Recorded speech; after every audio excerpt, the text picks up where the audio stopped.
Good morning friends. మంగళవారపు శుభాకాంక్షలు, శుభోదయం. చూడండి మన దేవుడు మా ఆయన ఎలా చేశారు.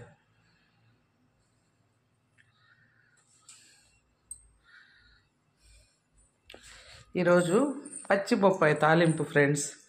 మొన్న ఒకరోజు నేను రికార్డ్ చేశాను, బట్ అప్లోడ్ చేయడం మర్చిపోయి డిలీట్ చేశాను ఫ్రెండ్స్.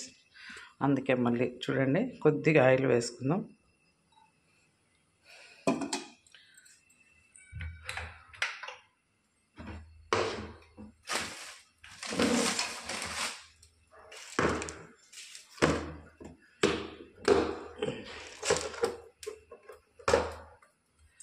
పాలు వచ్చాయి ఫ్రెండ్స్, 2 లీటర్స్ దగ్గర.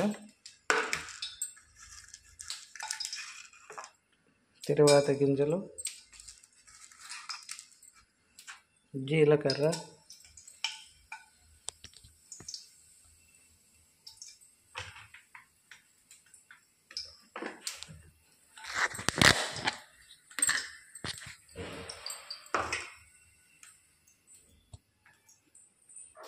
ఆనియన్స్. చూడండి ఫ్రెండ్స్, మా వారు కట్ చేసి పెట్టేస్తారు, తొక్క తీసి.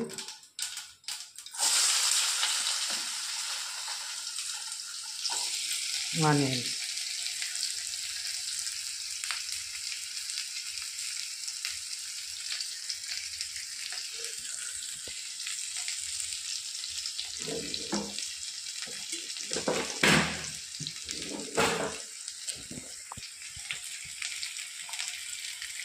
కొద్దిగా పసుపు వేస్తున్నాం ఫ్రెండ్స్.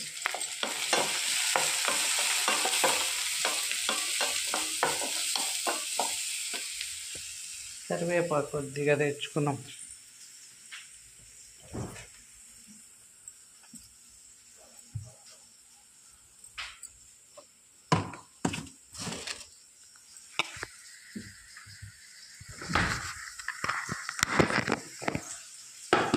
కడిగి పెడుతుంటే పాడవుతుంది ఫ్రెండ్స్, అందుకని వాడే ముందే కడుక్కుంటున్నాం.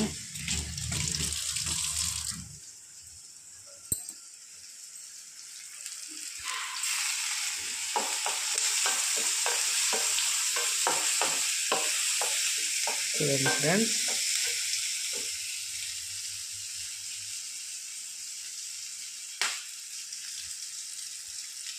అన్నీ బాగా కడిగి వేసుకోవాలి, ఎందుకంటే కొద్దిగా తడి వస్తుంది కదా ముక్కలకు. ఆ పచ్చిది కాబట్టి ఆ పాల చేదు అనేది కూడా పోతుంది ఫ్రెండ్స్. బాగా నీట్గా కడిగేసి ముక్కలు వేసేసుకోవాలి. వేసుకున్న తర్వాత బాగా కలబెట్టుకోవాలి. ఈ స్టేజ్లో కొద్దిగా సాల్ట్ వేద్దాం ఫ్రెండ్స్.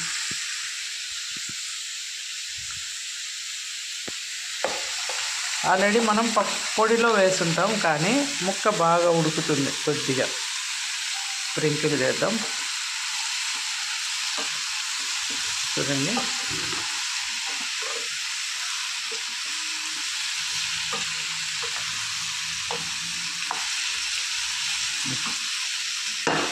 సిమ్ చేసేద్దాం ఫ్రెండ్స్. సిమ్ చేసి, పెద్ద టైం ఏం తీసుకోదు ఫ్రెండ్స్, 10 మినిట్స్లోనే మెత్తగా అయిపోతుంది.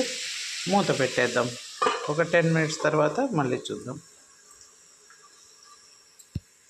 మగ్గిపోయినాక పొడి వేసేసాను.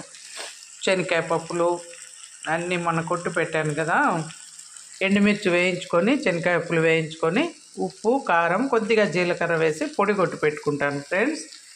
అది ఒక వారం 10 రోజులు నిల్వ ఉంటుంది మనకు ఫ్రైలకు. అదే పిల్లలు ఒకసారి పొడితో అన్నం కానీ, చపాతీ, దోశలో కూడా పొడి తింటూ ఉంటారు. అది తినడానికి ఉంటుంది, కూరలకు ఉంటుంది ఫ్రెండ్స్. చూడండి ఎంత బాగా వచ్చిందో. అచ్చం పొటాటో ఫ్రైలా కనపడుతుంది కదా ఫ్రెండ్స్, కానీ చాలా బాగుంటుంది. చపాతీ అయినా, దోశ అయినా. సైడ్ డిష్గా అన్నం కూడా పప్పు చేస్తున్నా, పప్పులేకి ఇది చాలా బాగుంటుంది ఫ్రెండ్స్. ఓకే, ఇది పచ్చి పప్పాయి ఎవరైనా చేసుకోండి. చాలా ఈజీ ప్రాసెస్ కూడా, తొందరగా అయిపోతుంది. Okay friends, bye.